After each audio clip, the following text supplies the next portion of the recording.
Hey everyone, Kevin P. McAuliffe here for Rampant Design Tools, and I'm back again with another tutorial. And in this lesson, we're going to talk about working with Flare Essentials inside of HitFilm 2017.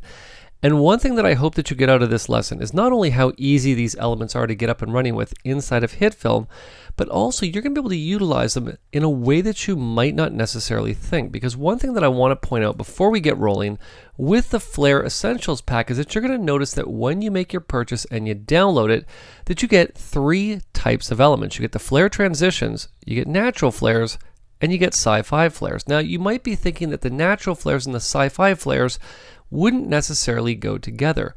But as you can see in front of you right now, I've combined those two type of flares to create this very cool composite very quickly and very easily. Alright, now a couple things I want to talk about before we get started with the tutorial. The first is that if you're new to Rampant Design Tools and you're really not sure if these elements are right for you, what I encourage you to do is to head on over to 4kfree.com. Sign up for the Rampant Design Tools newsletter and you're going to get access to a ton, over 100 Rampant Design Tools elements that you'll be able to download absolutely free for you to work with in your projects, which is really going to give you a feel for how great these elements are. And again, it doesn't cost you a penny. That's 4kfree.com. Head on over now and sign up. You'll get the newsletter and you'll get emails for great deals on Rampant Design Tools products. Now, the other thing that I want to remind you of is that if you don't know this already, you're definitely going to want to check out the Rampant Previewer app that you can download on the Apple App Store. This preview app is going to let you get in and get a preview of all of these great elements right on your iOS device without having to go through each element manually on your computer. This fantastic tool is absolutely free and it's under 10 megabytes. You'll have this app downloaded in no time and you'll be able to check out any one of the Rampant Design Tools elements anywhere that Wi-Fi is available. Alright, so let's Command or Alt and Tab into HitFilm Pro 2017.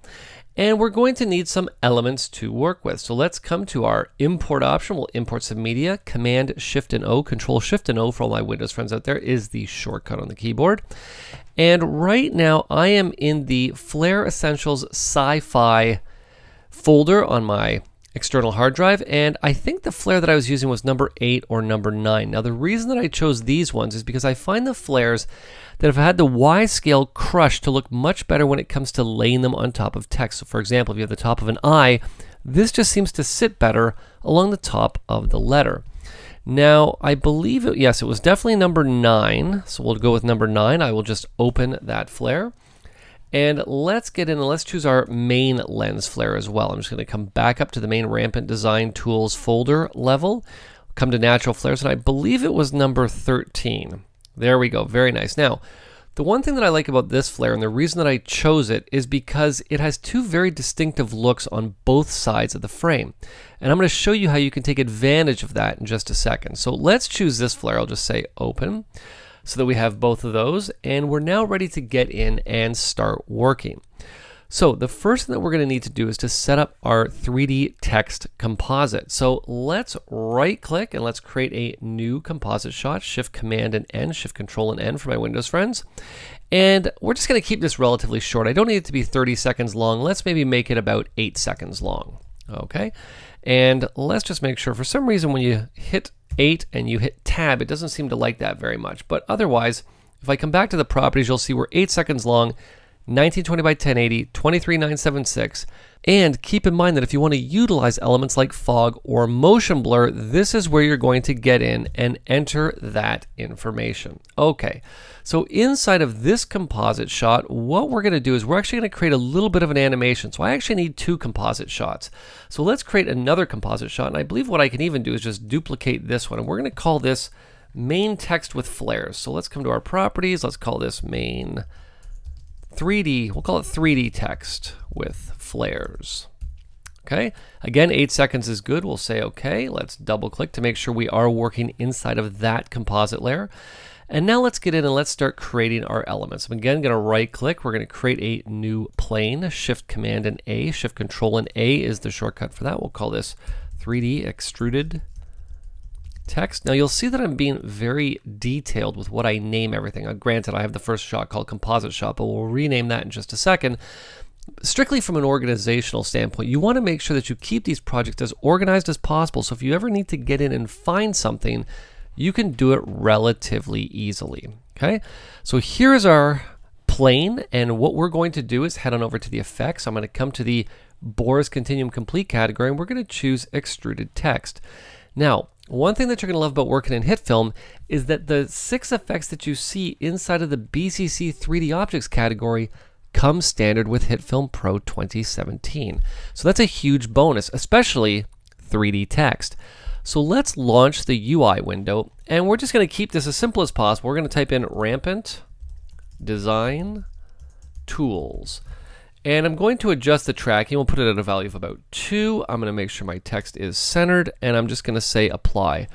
Now what I also want to do here, and I'm just going to come to the controls window just because sometimes it's easier to work in this window as opposed to working inside of your timeline. I'm just going to come down to the transformations and just adjust the scale, the master scale, to make this a little bit bigger. Very nice. Okay, so we've got this looking the way that we want. But now we want to get in and accentuate the details of the letters.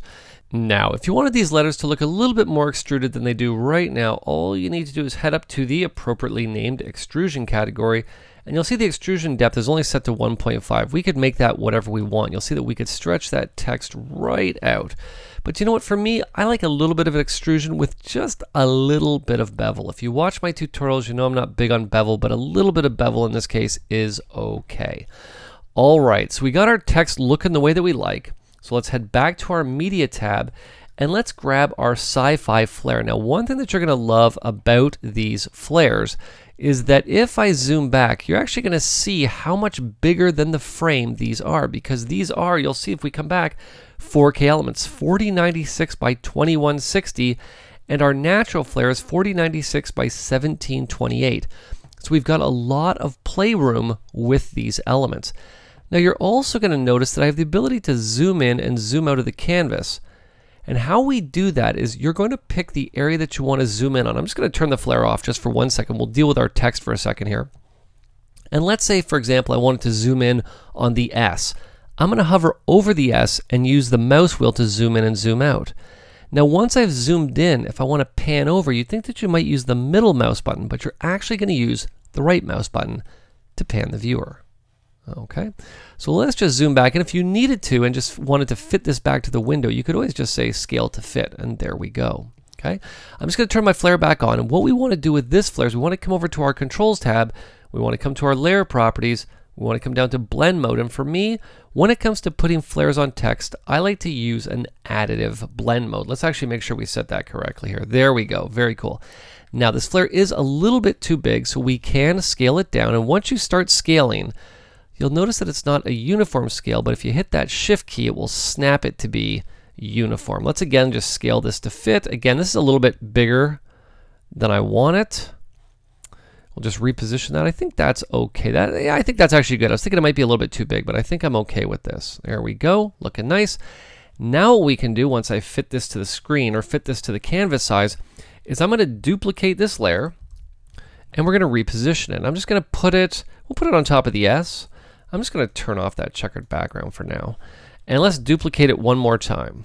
Okay, and we'll put it, maybe we'll put it up here on the A. I think that looks good. And you can see already, just by adding these flares, we've already accentuated that text. And what I love about these flares, especially with the blend modes, is how they go right over top. But once they get into the black section, they almost disappear and then reappear once they get back over top of this part of the text element again. Okay, so this is our main 3D text with flares element. So let's now head to the composite shot. And what we're going to do inside of the media tab with this composite shot is we're going to rename it. And I'm going to call this text animation.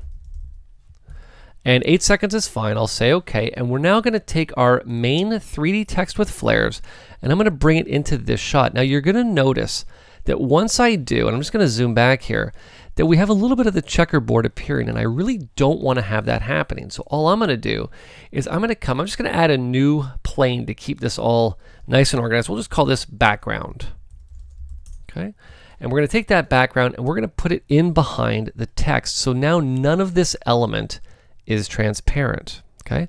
Let's now do our animation for our text. So we're going to come to our text layer, and I could do this whether I'm in the timeline or whether I'm in the controls window. And I'm just going to drop down the transform option. We're going to come to scale, and I'm going to come in about, let's come in about 5 frames here. 5 or 6 frames I think is good. Okay, even 7 frames I think is okay. At this point, what I want to do is I want to have the scale at about, let's put it at maybe 92%. Okay, and we're going to want to make sure we add a keyframe for that. Let's now come back. And we're now going to set this value to be super high. Let's put it at like, I don't know, 1,000. Okay. And what we also need to make sure of with this layer is that we get in and we turn on our motion blur. Okay. Now I should just double check that with these layers here, let's come to my main 3D. With that one, it's set to 360. I don't know if I'd set the text animation to 360 as well. It's set to 360. We can even set that higher if we wanted to, like 720, okay? Now, as soon as I do that, you're gonna notice that the blur has already started to happen, okay?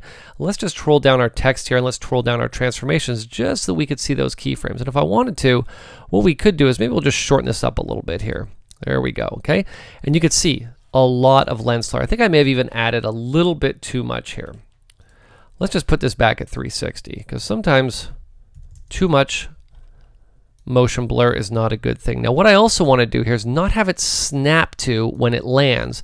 I want to have it ease into it. So let's right click and we're going to come down to our temporal interpolation and we're going to smooth the into that keyframe. Okay, that's much better. Now of course if you wanted to stretch this out, have it happen over a little bit of a longer time span, you could just grab that keyframe, adjust it to wherever you want. And what we want to do is at the end it's going to hit and then it's going to scale itself up. And you'll notice that as I'm adding these parameters in, keyframes are being added automatically for me after I set that first one. Okay, so this is all looking very good except for one thing. We don't have the main flare that's really making this look for us. Well, this is why we've gotten in and we've started to add all these different composite layers so that once we get to our main layer, we're now going to take our text animation and that's going to become video layer number 1. Okay, now I don't need the audio because I don't have any audio, so we really don't need it. So let's just unlink and delete the audio. Okay, you'll see there's our animation with our flares. And what we now want to do is give this an overall look. So let's do that. I'm going to take my rampant natural flares and I'm going to put this on video 2. Now what I'm also going to do is I'm just going to trim it right down here. Okay, I'm going to position it right there. We actually want to make sure that it don't want to trim it too much here, okay? Because what I wanted to show you was the fact that once you have your flare in there, now let's zoom back. This is where I was talking about the 2 different flare looks that we can use in our timeline. We can have this flare look here, where what we're going to do is with our video layer 2, we're going to come to the controls, we'll come to clip properties, we'll change that transfer mode to an additive transfer mode, very nice. Or what we're going to do, and let me just scale out to fit our layer here, is we can now take the other flare look as well. Of course I should zoom back so I can actually see where the edge of that frame sits and create a second look. So you'll see this is why these elements are so flexible, because conceivably you could create different looks with different parts of the flare. What I actually like about this side of the flare element is that it really complements the smaller flares that I've added in, as opposed to the overall look of the one that's on the left side of the screen. So let's stick with this here just like this. And what we've essentially now done, if we scale this back to fit, is we've now created our flare look. And we can come back and we could preview that, and there it is. And really we did this in a matter of a few minutes, created this super high-end and super cool look very quickly and very easily. So let's hit play again just so we can see this. Very cool. And I'd say that this shot is pretty much ready to go and ready to drop into any project that we happen to be working on. So I hope this lesson has shown you not only are these great looking elements for a great price, but these are also elements that you can get in and be very creative with, whether they're the natural flares or the sci-fi flares. You can get in and combine them to create very unique looks and even get 2 or 3 different looks out of specific flare elements.